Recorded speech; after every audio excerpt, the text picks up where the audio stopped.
Bonjour à vous. Nous sommes samedi 1er mai 2021 et dernièrement, nous avons Macron, le 8e président de cette ripoubelle de dictature capitaliste oligarchique, qui nous dit qu'il va falloir déconstruire notre propre histoire de France. Je vais tâcher de lui mâcher un peu le travail dans cette vidéo, puisque comme Macron, c'est un pro-napoléoniste en puissance et également un pro-gaulliste, vous imaginez bien qu'il ne va pas déconstruire notre propre histoire comme je vais vous le faire dans cette vidéo.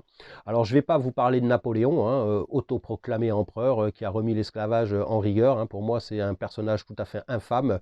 La question que je me pose, c'est comment est-ce possible qu'il y ait encore des fanatiques de ce genre d'énergumènes.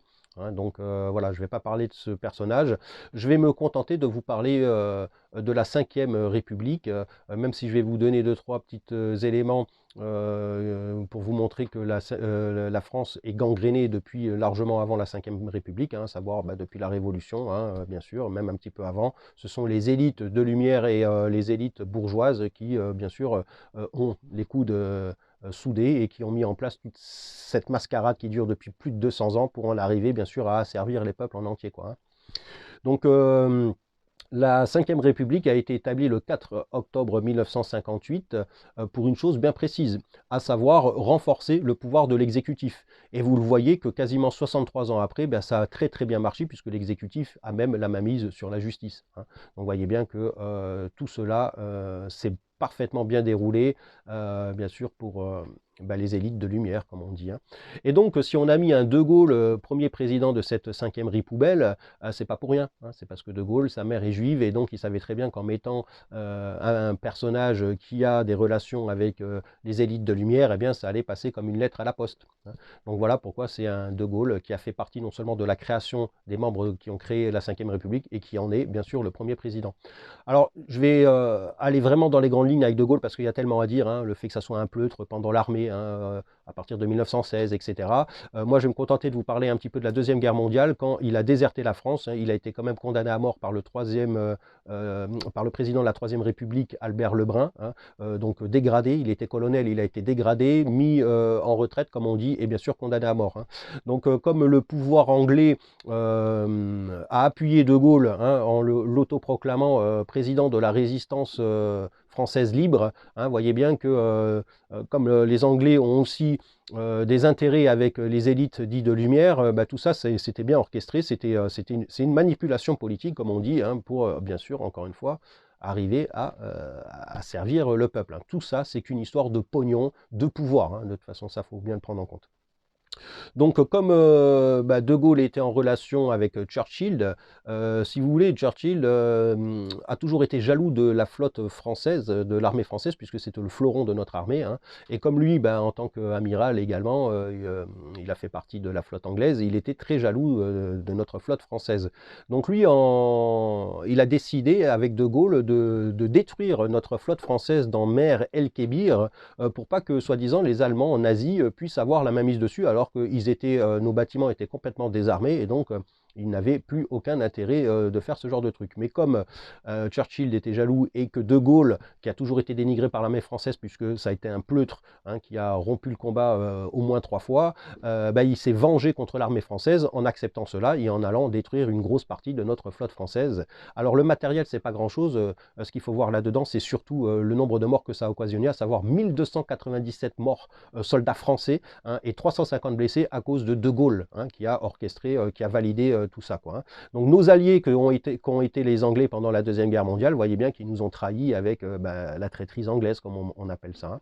Et donc De Gaulle, déjà là, il a du sang sur les mains jusqu'aux épaules.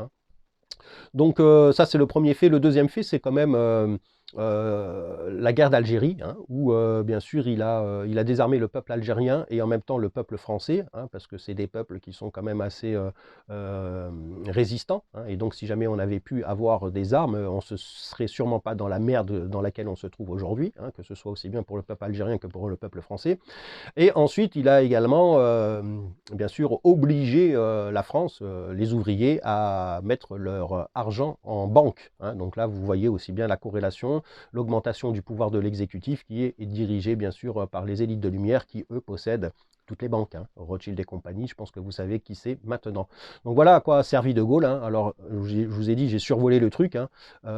Allez vous renseigner parce que vous allez voir qu'il a fait des choses encore plus infâmes, hein, notamment la fameuse libération épuration, où à cause de Gaulle, qui est considéré comme la dernière légende de France, hein, il y a quand même eu l'équivalent de 100 000 Français, hommes et femmes, enfants, pardon, aussi, qui ont été trucidés parce que soi-disant ils étaient pro-Pétain ou alors contre la France libre, ce genre de conneries, quoi, hein. Donc plus de 100 000 Français qui ont été trucidés, donc là il est carrément noyé dans le sang, hein, votre fameux général de Gaulle, dernière légende de France. Donc vous voyez bien que il faut absolument déconstruire tout ça, parce que n'oubliez pas qu'il y a énormément de places, de rues et de statues, hein, qui sont à son effigie, hein, et moi je pense que tout ça, va falloir dégrader aussi ça, hein, enlever tout ça, puisqu'il n'y a aucune raison que cet infâme personnage soit encore ait l'honneur justement de faire partie de notre peuple.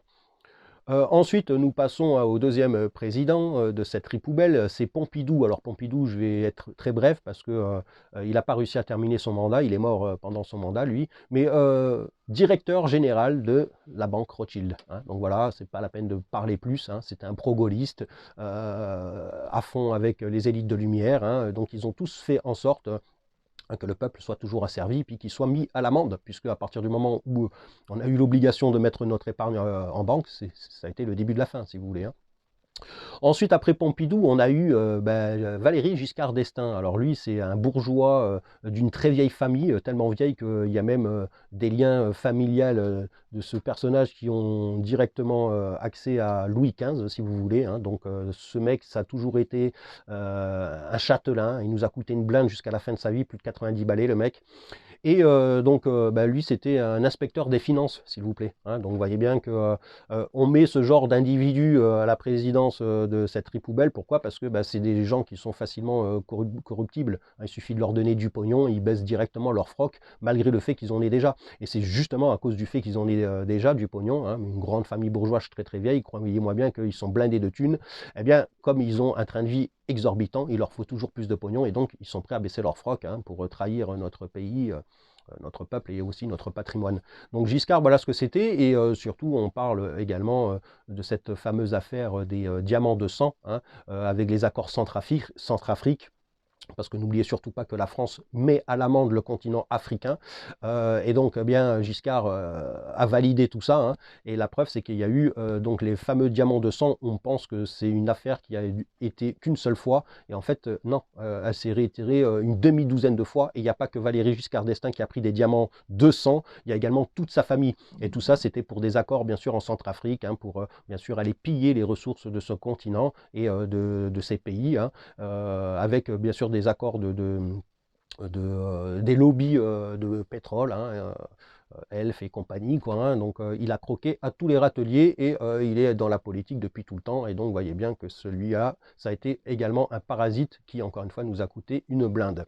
Ensuite, on a Mitterrand. Donc Mitterrand, moi je pense que c'est quand même le président le président qui a mis le plus de secrets d'État, hein. La preuve, c'est qu'il a même mis des secrets d'État personnels, à savoir, pendant son deuxième mandat, il avait un cancer, il a réussi à garder ce secret jusqu'à la fin. Sa fille qu'il a eue hors couche, hein, qu'il a gardé aussi secret. Donc imaginez bien que lui, les secrets d'État, ça a été son leitmotiv. La preuve, c'est qu'il avait aussi des accords avec France-Afrique, hein, Elf, Total, tout le bordel, hein, où il a pris des millions d'euros. N'oubliez surtout pas que De Gaulle, alors certes, c'est celui qui a aboli la peine de mort, mais il a fait condamner quand même, pendant la guerre d'Algérie, 45 individus français qui ont été considérés comme terroristes. Donc c'est lui qui qui a cautionné cela, hein, qui a donné l'accord d'aller exécuter 45 personnes. Tout ça parce que, encore une fois, ils étaient considérés comme terroristes, alors que quelques temps après, on met le doute sur au moins la moitié d'entre eux, comme quoi c'était pas du tout le cas, hein. Donc vous voyez bien aussi que Mitterrand a du sang sur les mains, aussi jusqu'aux épaules, hein. Donc on peut dire ce qu'on veut de lui. Certes, il n'a pas validé cette fameuse rafle du Veldiv en disant que c'était la France qui était coupable. Il n'a pas osé dire que c'était la ripoubelle hein, qui était elle-même coupable et puis les institutions qui la servent, à savoir les forces de l'ordre. Hein. Mais en tout cas, il n'a pas validé ça et donc c'est éventuellement la seule chose qu'on peut dire là-dessus. Alors c'est vrai que Mitterrand et Giscard, comparés à un De Gaulle, quand ils ont servi pour l'armée française, eux n'ont pas fait les pleutres. Hein. Ils se sont battus quand même, mine de rien. Mitterrand, il a aussi été arrêté, il me semble. Bref, donc la différence qu'il y a entre ces gens-là et De Gaulle, malgré tout, regardez Mitterrand. Hein. Mitterrand, c'était qui un de ses conseillers Attali. Hein. Et Attali, rappelez-vous ce qu'il dit. Ils veulent en arriver à un ordre mondial avec pour capitale Jérusalem. Donc tout ça, ça a été bien orchestré pour aussi en arriver à ce que De Gaulle fasse partie des gens qui ont donné la possibilité aux élites de lumière de coloniser la Palestine. Hein. Ça aussi, il faut le savoir. Donc regardez bien l'histoire de ces guerres immondes, hein, 14-18 qui a été bien sûr l'étincelle, et ensuite 39-45, et tout ça pour en arriver à bien sûr coloniser la Palestine et trucider ce peuple, hein, encore aujourd'hui d'ailleurs. Hein. Donc ensuite, Mitterrand a validé tout ça, hein, bien sûr. Ensuite, nous avons Chirac. Hein. Alors Chirac, le président préféré des Français, parce que ce monsieur allait trinquer de la bière et puis allait bouffer du fromage et du sauciflard avec les gens du peuple. Alors, hein, c'était quelqu'un de proche du peuple, tellement proche que lui, il nous l'a mis à leur profond d'une force incommensurable. N'oubliez surtout pas qu'il a multiplié le budget de l'État x 9. Hein. Chirac, c'est quand même le monsieur aux frais de bouche qui monte à 700 euros. Hein. Donc aujourd'hui, les dîners clandestins, excusez-moi, mais hein, c'est pas trop trop l'équivalent, hein, entre parenthèses. C'est également Chirac qui possédait un compte offshore au Japon, puisque c'était sa passion, le Japon, de 300 millions de francs, s'il vous plaît, à l'époque, hein, l'équivalent de 50 millions d'euros aujourd'hui. Hein, donc un Cahuzac qui a détourné 2 millions d'euros, il ne lui arrive pas à la cheville, hein, parce que c'est du détournement de pognon. Hein. Chirac a fait maire de Paris, croyez-moi bien que pour avoir des accords immobiliers, hein, il y a des dessous de table à gogo. Centrafrique, c'est pareil. Alors lui, par contre, à l'armée, c'est un sous-fifre. C'est grâce à la famille de sa femme, Bernadette, cette vieille kleptomane qui a été volée du pognon dans les pièges jaunes, hein, entre parenthèses, qui a fait en sorte qu'il prenne un petit peu de galon, un tout petit peu. Je crois qu'il a terminé caporal ou une connerie comme ça. En tout cas, voilà, hein, aussi châtelain, un but de sa personne, blanchiment d'argent, tout le bordel, corruption, tout ce que vous voulez. Et puis, pourtant, la France le met sur un piédestal en disant qu'il était proche des Français. Donc là, vous voyez bien à quel point il était proche du peuple. Hein. Je fais semblant d'être proche de vous, mais par derrière, hein, c'est moi le boss et vous me servez en fait parce que vous êtes mes esclaves. Hein, voilà. Donc là, c'est pareil. Hein, je fais que les grandes lignes de Chirac. Allez vous renseigner, vous allez voir que c'est vraiment une pourriture jusqu'au plus profond de sa moelle, exactement comme ses prédécesseurs. Hein. Après Chirac, on a Sarkozy. Alors lui, c'est le summum de la pourriture, puisque lui, pareil, hein, blanchiment, détournement, faux, usage de faux, escroquerie, tout le bordel, des affaires avec Bettencourt, Big Malion, Lagardère, il est en affaire aussi avec Bolloré, s'il vous plaît, les hôtels Accor, hein, Barrière, les gestions de casinos. Hein. L'autre, il a croqué à tous les râteliers, il devrait être en prison avant son mandat de président. Et à la fin de son mandat, il aurait dû être également en prison. Le mec, il est toujours là, tranquille, en train de croquer encore dans le gâteau, puisqu'il a toujours ses accords avec les gestions de casinos, etc. Avocat d'affaires, il conseillait la bourgeoisie française en placement d'argent, hein, pour ne pas payer d'impôts, bien sûr, sur des comptes offshore, etc.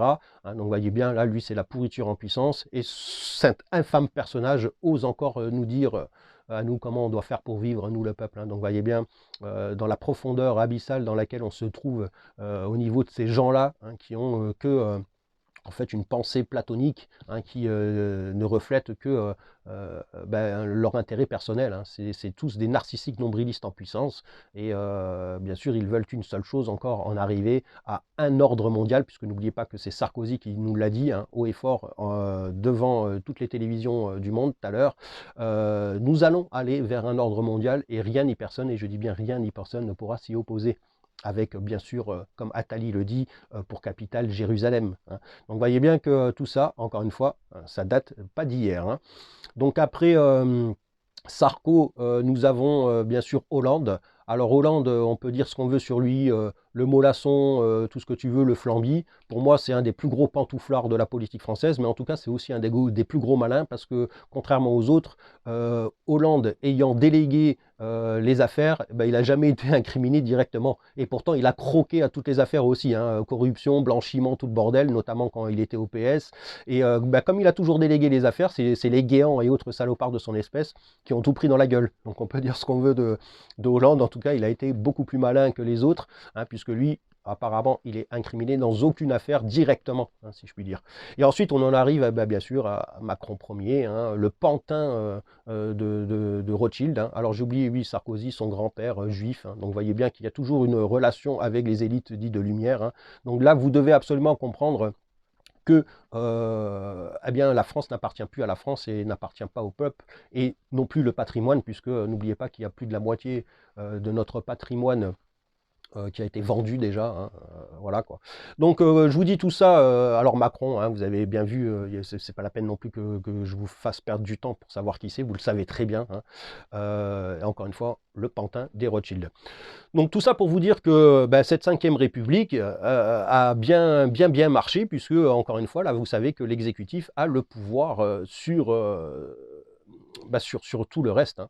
Et la stratégie de ces gens-là, c'est le mélange des genres du pouvoir, mélanger les genres de pouvoir pour nous diviser, nous, mais avec un seul objectif, leur nouvel ordre mondial.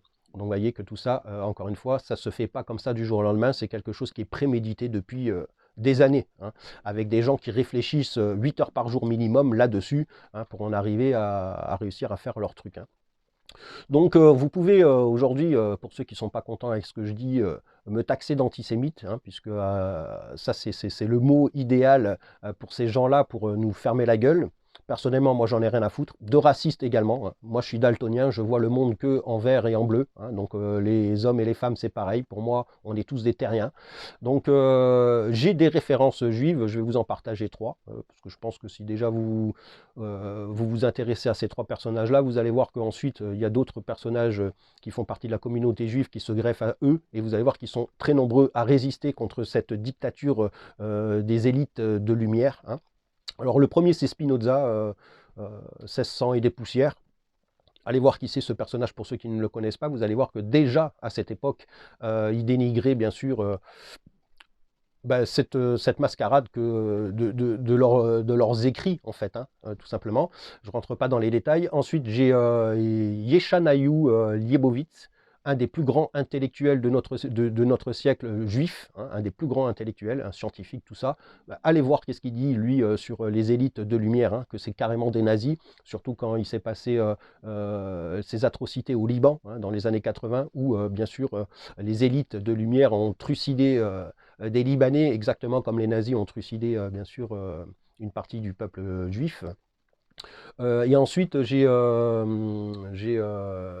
Edwin Black, un écrivain juif qui explique justement comment les élites de lumière ont orchestré la Deuxième Guerre mondiale pour aller trucider le peuple juif afin qu'eux puissent bien sûr ensuite mettre à l'amende tous les autres pays et bien sûr sauver la bourgeoisie juive, hein, puisqu'encore une fois, vous le savez que tout ça, ça existe dans tous les sens du terme. Donc voilà un petit peu ma déconstruction, j'espère que ça va vous donner. Je ne vous dis pas d'être d'accord ou pas avec moi, hein, je vous demande simplement d'aller vous renseigner sur des points bien précis. Intéressez-vous à ces 3 personnages, parce que je pense qu'ils ont le mérite quand même qu'on sache qui ils sont. Et voilà, donc n'oubliez surtout pas aussi que le dernier mot pour fermer la bouche aux gens, c'est complotiste. Complotiste, c'est quoi? C'est à partir du moment où un membre du peuple comme moi-même, je me pose des questions sur des choses qui ne me paraissent pas tout à fait normales, hein, je suis taxé de complotiste. Donc vous voyez bien que c'est tout simple, hein, c'est la facilité à, comment dirais-je, à la censure, hein, tout simplement. Hein. Voilà, donc j'espère que ça va vous faire réfléchir et puis que vous avez apprécié ma déconstruction. Si j'ai oublié des choses, bon, bah, de toute façon, hein, je n'ai fait que survoler le truc, mais voyez bien que si jamais on rentrait dans les détails, c'est une vidéo qui durait plus de 3 semaines hein, tout à l'heure. Hein, donc, si vous avez besoin de renseignements, n'hésitez surtout pas à me le dire en commentaire et je me ferai un plaisir de vous répondre tout simplement. Sur ce, eh bien, je vous dis à très bientôt pour la prochaine vidéo.